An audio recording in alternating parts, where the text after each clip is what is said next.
Chers frères et sœurs, bonjour. En ce mardi de la 3e semaine de Pâques, nous nous trouvons dans la crypte avec en perspective Jésus crucifié et ressuscité. C'est bien le mystère pascal qui est la clé de l'histoire de Saint Étienne que nous sommes en train de lire dans les Actes des Apôtres, et la clé de l'histoire tout entière, l'histoire de l'humanité, l'histoire avec un grand H. Oui, nous vivons actuellement en suivant Saint Étienne dans son parcours. Nous l'avons vu déjà hier. Je vous invite d'ailleurs, pour comprendre le contexte, à regarder la vidéo du 27 avril si ce n'est pas déjà fait. Et nous laissions Étienne, qui était accusé faussement contre la loi, de prêcher contre la loi et contre le temple. Il est donc accusé, il est saisi et il est finalement présenté devant le Grand Conseil.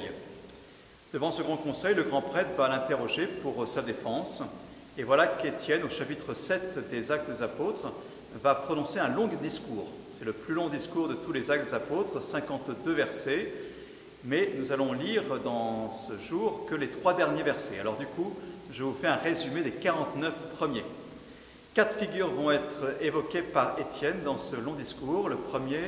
La première figure, c'est Abraham. Abraham qui est bien sûr choisi par Dieu en terre étrangère, promesse d'une descendance d'une part, et puis aussi d'un pays où pourra vivre cette descendance. Mais Étienne évoque le fait que Abraham, certes, il aura donc un enfant de la promesse, mais il ne sera jamais vraiment propriétaire de rien sur cette terre. Il sera toujours un peu un étranger en terre étrangère. La deuxième figure, c'est celle du patriarche Joseph, le fils de Jacob, qui, comme vous le savez, a été rejeté, vendu par ses frères, et qui, par jalousie, tout ça, et qui a été envoyé en Égypte. Il est finalement devenu le grand intendant de Pharaon en Égypte, et il a sauvé ses frères en Égypte lorsqu'il y a eu cette famine dans tout ce Proche-Orient pendant 7 années. Alors, voilà une figure de quelqu'un qui est rejeté et qui est finalement sauveur, comme dit Étienne dans son discours. La troisième figure, c'est celle de Moïse. Lui aussi, il aurait pu ne jamais naître, puisqu'il était un garçon qui devait être tué. Il a finalement été sauvé des eaux, éduqué à la cour de Pharaon. Et puis, lorsqu'il va voir ses frères de race et qu'il voit un Égyptien maltraiter ses frères, il peut les défendre et le tuer, et donc les sauver. Mais, en fait, il n'est pas compris, comme dit Étienne, il n'est pas compris par ses frères. Et même lorsqu'il va partir donc, dans le désert, il va recevoir cet appel du Seigneur finalement à délivrer au bout de 40 ans donc, son peuple d'Égypte, de l'esclavage d'Égypte. Et bien même après cette expérience de la mer Rouge, il va toujours être incompris. Il va être renié, même dit saint Étienne, renié. Et il y a cet épisode où il reçoit les tables de la loi, et d'ailleurs, lorsqu'il parle des tables de la loi, il dit « ce sont les paroles de vie ». Belle expression pour parler de la loi. Vous voyez qu'il ne les rejette pas, au contraire, il les exprime comme des paroles de vie. Eh bien, au moment où il est sur cette montagne, pendant ce temps, le peuple s'impatiente et il construit un veau d'or. C'est bien sûr le rejet de Moïse qui est exprimé aussi ainsi. Qu'est-ce qui va se passer? Eh bien, Moïse, finalement, va continuer son œuvre et il va être considéré comme un chef et un rédempteur, pour reprendre l'expression, encore une fois, d'Étienne, qui est bien sûr une extrapolation du véritable chef et rédempteur qu'est Jésus. Dernière figure au pluriel, c'est celle de David et de Salomon, son fils. David avait le projet de construire le temple de Jérusalem. Salomon l'a réalisé. Mais Étienne insiste pour le fait que le temple fait de pierre n'est pas l'essentiel finalement. Ce ne sont pas les pierres qui doivent être comme un obstacle à l'essentiel qui est la présence de Dieu. Il sous-entend d'ailleurs que cette présence de Dieu n'est pas simplement dans le temple. Mais même s'il ne l'évoque pas là, et c'est implicite, c'est bien sûr Jésus qui s'est incarné, qui est désormais la présence de Dieu en ce monde, lui qui est donc mort et ressuscité. Et donc il arrive à cela dans la fin de son discours, après avoir évoqué plusieurs figures, patriarches, prophètes, rois, qui sont à la fois des hommes rejetés, mais en même temps qui sont au bout du compte sauveurs. Voilà ce qu'il dit comme conclusion.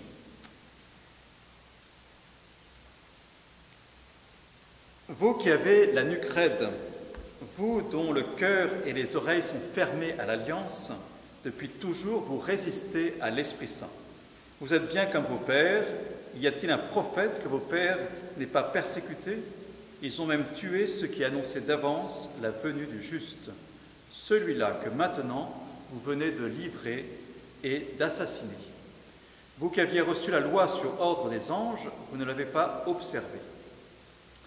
Voilà, on voit bien que Étienne ne mâche pas ses mots, il n'a pas de langue de bois, ni même de langue de buis, mais il dit les choses avec clarté et vérité. Ce qui s'est passé donc dans l'histoire sainte est en train de se repasser à nouveau, de se renouveler avec Jésus, s'est renouvelé avec Jésus d'une part, et sans le dire, est en train de se renouveler aussi avec Étienne lui-même. Rejet en tout cas du juste en l'occurrence, qui est Jésus là pour le coup, qui a été donc livré et assassiné. Réaction donc de l'auditoire, ceux qui écoutaient ce discours avaient le cœur exaspéré et grinçaient les dents contre Étienne.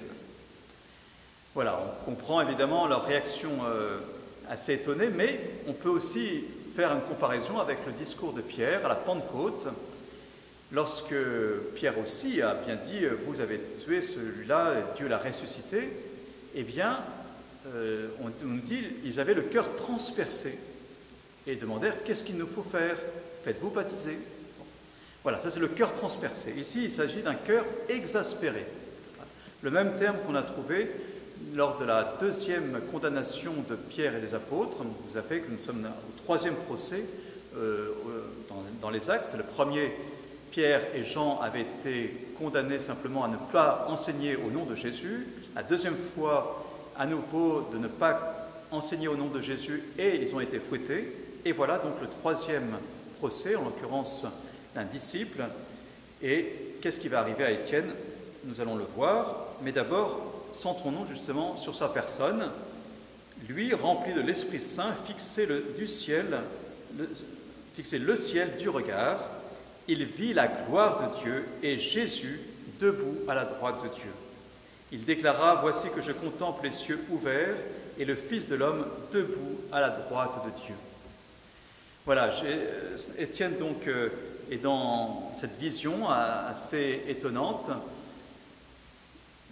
Jésus l'avait prophétisé lorsque lui-même, devant le grand conseil, interrogé par le grand prêtre, avait dit « Désormais le Fils de l'homme siégera à la droite de la puissance de Dieu. » C'est le psaume 110 qui est cité ici, mais Étienne déforme un petit peu ce psaume, si on peut dire. Il ne dit pas le Fils de l'homme qui siège à la droite de Dieu, mais qui est debout à la droite de Dieu. Et nous savons bien que debout, être levé et être ressuscité, c'est le même terme en grec. Donc Étienne voit Jésus ressuscité, vivant, debout, victorieux. Alors ils poussèrent de grands cris et se bouchèrent les oreilles. Tous ensemble, ils se précipitèrent sur lui, l'entraînèrent hors de la ville et se mirent à le lapider. Les témoins avaient déposé leurs vêtements aux pieds d'un jeune homme appelé Saul.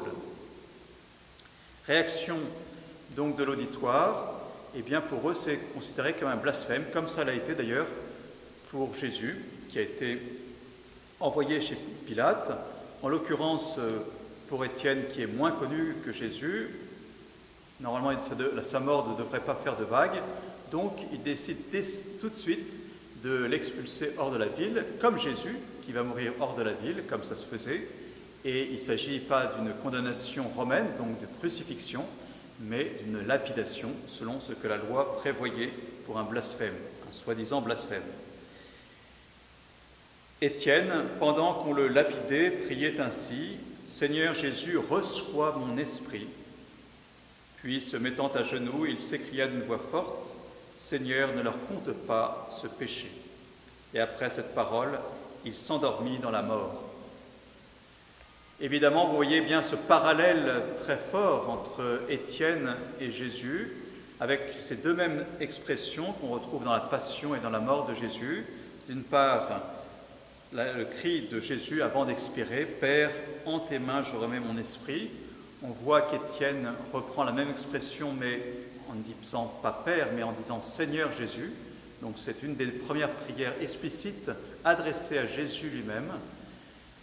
Et puis, il y a cette autre parole de Jésus sur la croix, qui est rapportée que par saint Luc, justement. « Père, pardonne-leur, ils ne savent pas ce qu'ils font. » Eh bien, Étienne reprend donc ce même propos. « Seigneur, ne leur compte pas ce péché. » On voit bien la configuration d'Étienne avec Jésus.